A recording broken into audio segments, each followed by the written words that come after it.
Mark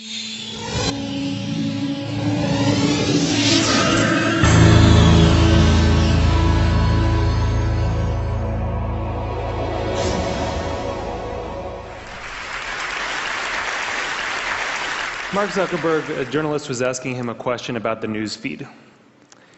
And the journalist was asking him, why is this so important? And Zuckerberg said, a squirrel dying in your front yard may be more relevant to your interests right now than people dying in Africa. And I want to talk about what a web based on that idea of relevance might look like. So when I was growing up in a really rural area in Maine, the internet meant something very different to me. It meant a connection to the world. It meant something that would connect us all together. And I was sure that it was going to be great for democracy and for our society. But there's this kind of shift in how information is flowing online. And it's invisible. And if we don't pay attention to it, it could be a real problem. So I first noticed this in a place I spend a lot of time, my Facebook page.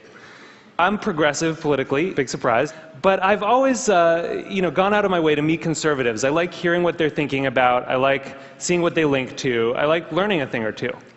And so I was kind of surprised when I noticed one day that the conservatives had disappeared from my Facebook feed.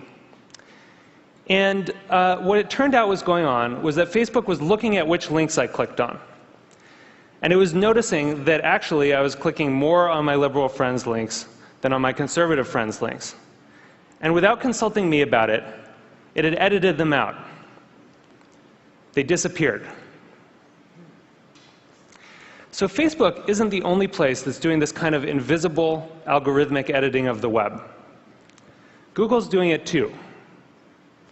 If I search for something and you search for something, even right now at the very same time, we may get very different search results. Even if you're logged out, one engineer told me, there are 57 signals that Google looks at. Everything from what kind of computer you're on, to what kind of browser you're using, to where you're located, that it uses to personally tailor your query results. Think about it for a second. There is no standard Google anymore.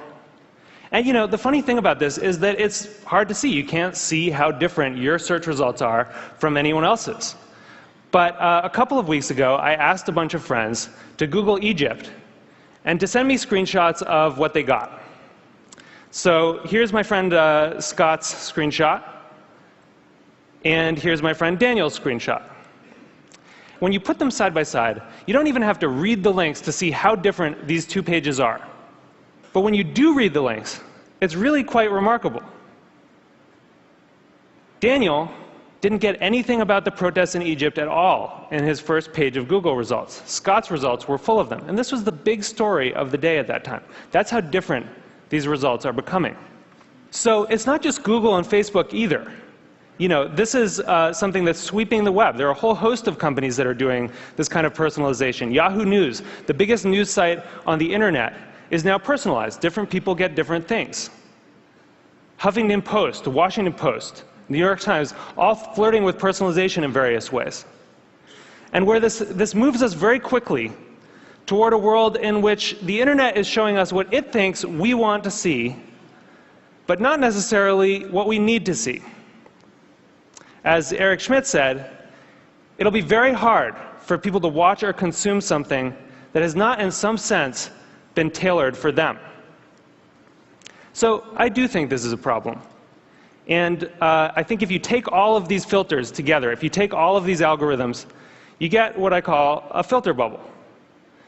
And your filter bubble is kind of your own personal, unique universe of information that you live in online. And what's in your filter bubble depends on who you are, and it depends on what you do. But the thing is that you don't decide what gets in. And more importantly, you don't actually see what gets edited out.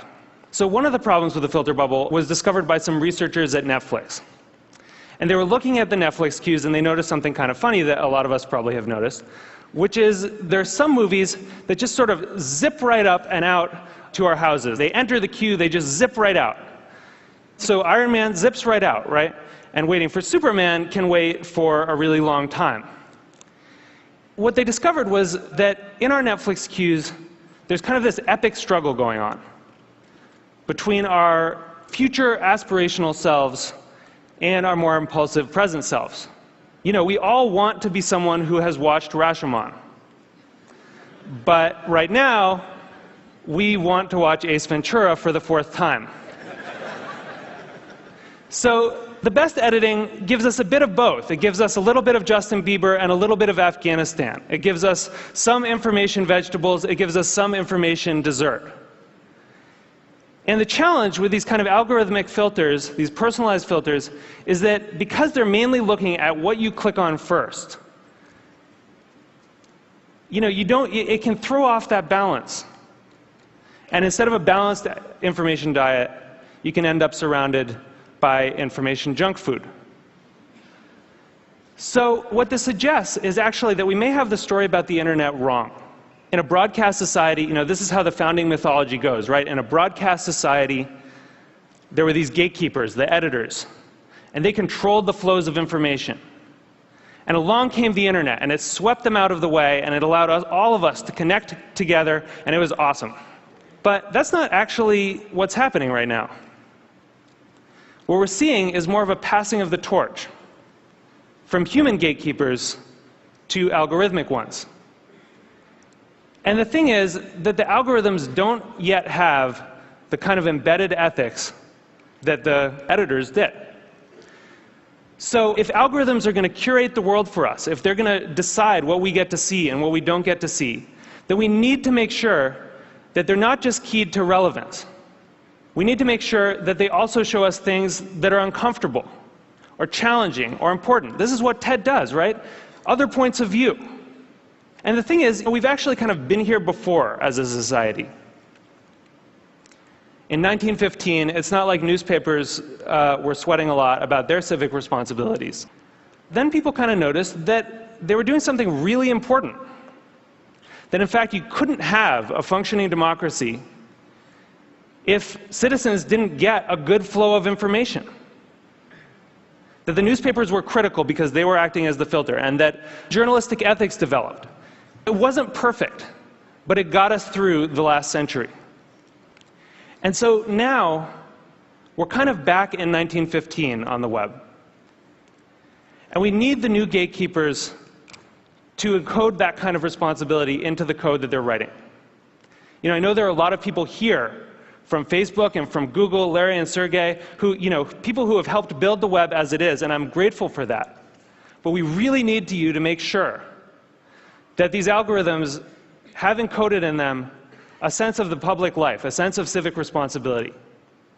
We need you to make sure that they're transparent enough that we can see what the rules are that determine what gets through our filters. And we need you to give us some control so that we can decide what gets through and what doesn't. Because I think we really need the internet to be that thing that we all dreamed of it being. We need it to connect us all together. We need it to introduce us to new ideas and new people and different perspectives. And it's not going to do that if it leaves us all isolated in a web of one. Thank you. Thank you.